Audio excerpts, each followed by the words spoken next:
It always seems that the weather is great when you're flying those practice instrument approaches. You fly them down to minimums, then lift the hood for a peek, and bingo, there's the runway right in front of you. But what about when the weather is for real and a landing is not that assured? Well, there are 3 requirements that you'll need to satisfy before you can continue your descent beyond the missed approach point and land. You've got to have at least one visual reference for the intended runway in sight. We call these visual references the runway environment. You have to be able to make a normal descent to a landing using normal maneuvers, and you have to have at least the prescribed flight visibility for the approach used. The bottom line is, unless you meet all 3 of these requirements, you'll need to execute a missed approach. Now, come along on a flight into Baltimore, Washington International and see how these requirements work. You've been given the VOR runway 33 left approach. And the reports from the ground tell you that the airport weather is about down to approach minimums. So when you break out of the clouds, your first order of business will be to look for those visual references that make up the runway environment. While there are several things that qualify as runway environment, the first one you're likely to see is the approach light system. That's the array of lights that begin in the approach area and extend to the landing threshold.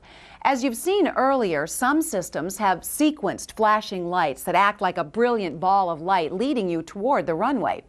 So at 33 left, this A5 in the circle with the dot above tells you that this runway has the medium intensity approach lighting system with sequenced flashing lights.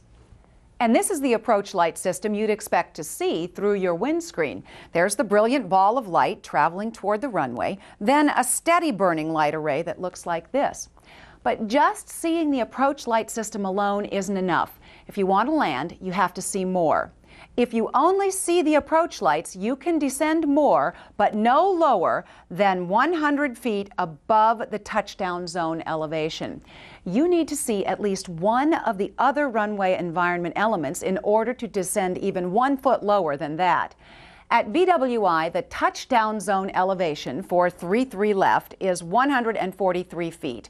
With just the approach lights in sight, you can descend no lower than 243 feet MSL. Now, what are those other elements of the runway environment? Well, there's a lot of them. They are the threshold markings, and the threshold lights. You also have the runway end identifier lights, the visual approach slope indicator, or VASI, the touchdown zone, or markings, the touchdown zone lights, the runway or runway markings, or the runway lights. Once you see any of these elements, you can continue your descent to landing because these are the visual references specifically named in the FAA regulations as allowing you to continue. The threshold is the beginning of that portion of the runway usable for landing. That could be either the beginning of the pavement or the part beyond the displaced threshold markings, some distance down the runway. Now, the threshold markings are those big white stripes at the beginning of the part of the runway that's available for landing. And the threshold lights are the row of green lights across the beginning of the usable runway. You'll find that some runways have white flashing strobe lights on each side of the threshold to identify the approach end of the runway. Those are called runway end identifier lights, or REIL. And as you know, a visual approach slope indicator, or VASI, provides the visual descent guidance to the runway. The touchdown zone is shown by the groups of 1, 2, or 3 white bars spaced 500 feet apart, painted on both sides of the runway centerline. The touchdown zone is the first 3,000 feet of a runway.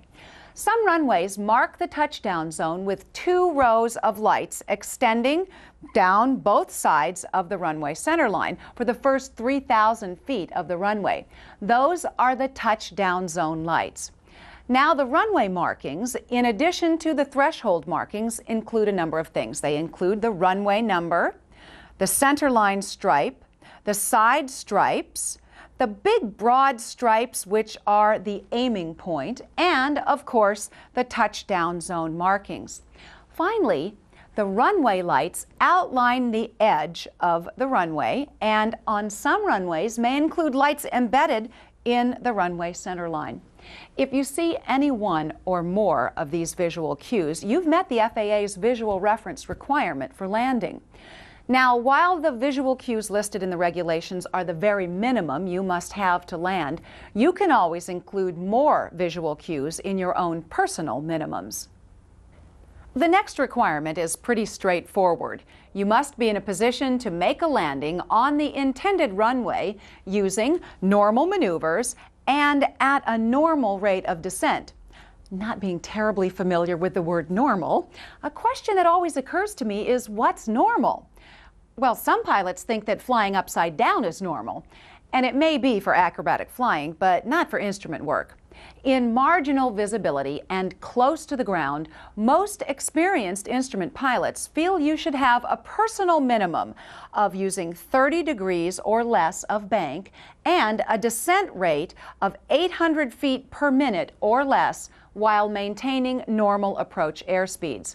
Inside a cloud or on an instrument approach is not a good time to maneuver in an unusual attitude.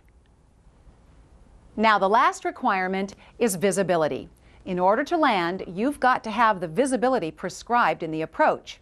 When you're operating under Part 91, which is what we operate under as private pilots, the reported visibility at the airport doesn't necessarily have to meet the minimums on the approach chart. You can descend below the minimum altitude shown on the approach chart when the flight visibility meets the minimum prescribed for the approach.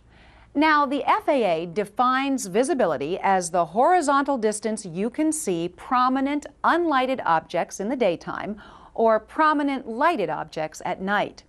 And here's an interesting point. Notice that the regulations refer to flight visibility.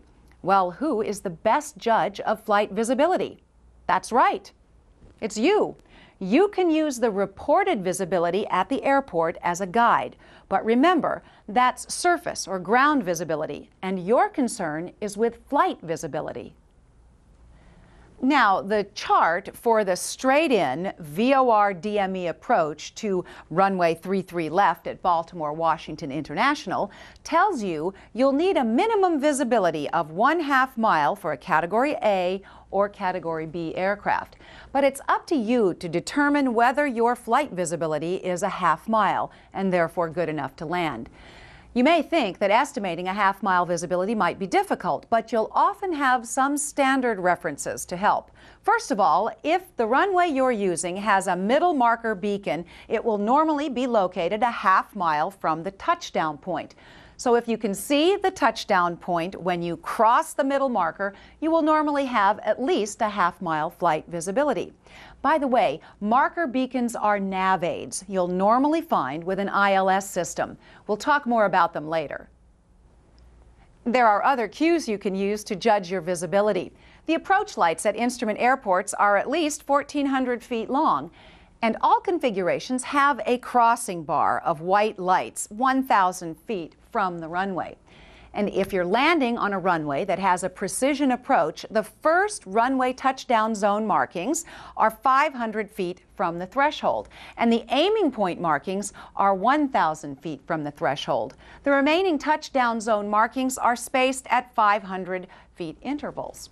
So if you are over the 1,000-foot light bar and you can see 3 rows, past the threshold, you are seeing 2,500 feet or about a 1/2 statute mile. Or if you are at the runway threshold and can see 5 rows, 2, 3, 4, 5 of those stripes, you have that same 1/2 mile of visibility. So remember, in order to land after an instrument approach, all 3 of these requirements must be satisfied.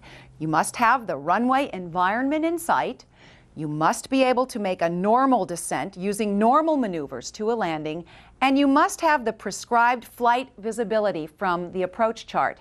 If these requirements can't be met, a landing will not be legal, and it won't be safe either. You'll need to fly the missed approach and start planning a trip to your alternate.